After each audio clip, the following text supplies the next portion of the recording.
Hello everyone, आप सभी का स्वागत है नौमिता टू डू लर्निंग में। दोस्तों, आज हम लोग फंडामेंटल राइट्स को कंटिन्यू करेंगे।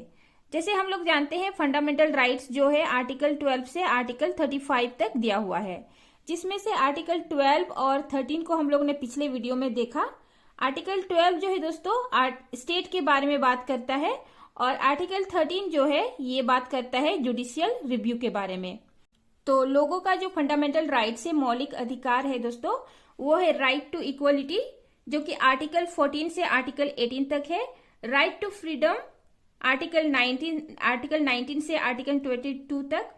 राइट अगेंस्ट एक्सप्लॉयटेशन आर्टिकल 23 से आर्टिकल 24 तक। Right to freedom of religion article 25 से आर्टिकल 28 तक। कल्चरल एंड एजुकेशनल राइट्स जो कि आर्टिकल 29 से आर्टिकल 30 तक। और सिक्स्थ जो फंडामेंटल राइट्स है वो है राइट टू कॉन्स्टिट्यूशनल रेमेडीज, जो कि आर्टिकल 32 में है। तो अभी हम लोग आगे देखेंगे। तो लोगों का जो 6 फंडामेंटल राइट्स है दोस्तों, उसमें से पहला है राइट टू इक्वलिटी। दोस्तों, ये राइट टू इक्वलिटी जो है आर्टिकल 14 से आर्टिकल 18 तक दिया हुआ है, जो कि अभी हम लोग देखेंगे। पहला जो आर्टिकल 14, तो आर्टिकल 14 जो बात करता है दोस्तों equality before law and equal protection of law. ये इक्वलिटी बिफोर लॉ जो है दोस्तों, ये लिया गया है ब्रिटिश से, और इक्वल प्रोटेक्शन लॉ जो है ये लिया गया है यूएसए से। ये इक्वलिटी बिफोर लॉ जो है ब्रिटिश कंसेप्ट है और इक्वल प्रोटेक्शन ऑफ लॉ जो है ये यूएसए का कंसेप्ट है।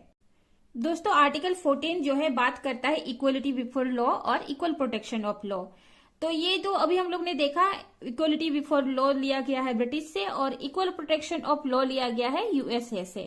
दोस्तों, इन दोनों के बीच में जो डिफरेंस है, ये बोला जाता है कि इक्वलिटी बिफोर लॉ जो ब्रिटिश कंसेप्ट है ये एक नेगेटिव कंसेप्ट है, और इक्वल प्रोटेक्शन ऑफ लॉ जो है जो यूएस से लिया गया है ये पॉजिटिव कंसेप्ट है। तो अभी हम लोग देखेंगे ये नेगेटिव कंसेप्ट और ये पॉजिटिव कंसेप्ट कैसे है। वैसे तो दोनों ही लोगों का इक्वलिटी का, लोगों का समानता का बात करता है, लेकिन फिर ये नेगेटिव और पॉजिटिव कैसे हो गया। तो इक्वलिटी बिफोर लॉ जो है दोस्तों, जो ब्रिटिश कंसेप्ट है ये बात करता है नो स्पेशल प्रिविलेजेस, मतलब कानून के सामने सब बराबर है। कानून के सामने सब बराबर है, कोई बड़ा या कोई छोटा नहीं है। और या तो फिर किसी पर्सन के लिए कानून के सामने जब जाता है तो उसके लिए वो कोई भी चीज उसके लिए कानून के तहत सब बराबर है, और कोई भी पर्सन जो है दोस्तों कानून से ऊपर नहीं है। तो फिर ये कानून के सामने सबका इक्वलिटी का बात करता है, तो फिर ये नेगेटिव कंसेप्ट कैसे है। तो इसके लिए अभी हम लोग एग्जाम्पल के तौर पे बात करेंगे। जैसे ये हो गया एक बहुत बड़ा बिजनेसमैन दोस्तों, और ये हो गया एक गरीब इंसान, एक जिसका कमाई मतलब बहुत ही ज्यादा कम है, और ये एक कंपनी का मालिक है, बड़ा कंपनी का मालिक है। ये दोनों जब जाता है दोस्तों कोई ब्रेड खरीदने के लिए, ये दोनों जब ब्रेड खरीदने के लिए जाता है तो एक ब्रेड का दाम मान लिया 30 रुपीज है। तो ये दोनों ही पर्सन दोस्तों ये ब्रेड का प्राइस जो है जो 30 रुपीज पे कर रहा है। तो ये जो है इक्वलिटी बिफोर लॉ, ये दोनों के लिए ही समान प्राइस यहाँ पे ये दोनों को पे करना पड़ता है। जबकि इस पर्सन का जो इनकम है ये बहुत ज्यादा है और इस पर्सन का इनकम जो है ये बहुत कम है, इसके बावजूद दोनों एक ब्रेड का प्राइस जो है 30 रुपीज पे कर रहा है। तो इसीलिए इसको नेगेटिव कंसेप्ट बोला गया है, क्योंकि किसी पर्सन का जो इनकम है अलग अलग होने के बावजूद वो दोनों को एक ही प्राइस देना पड़ रहा है।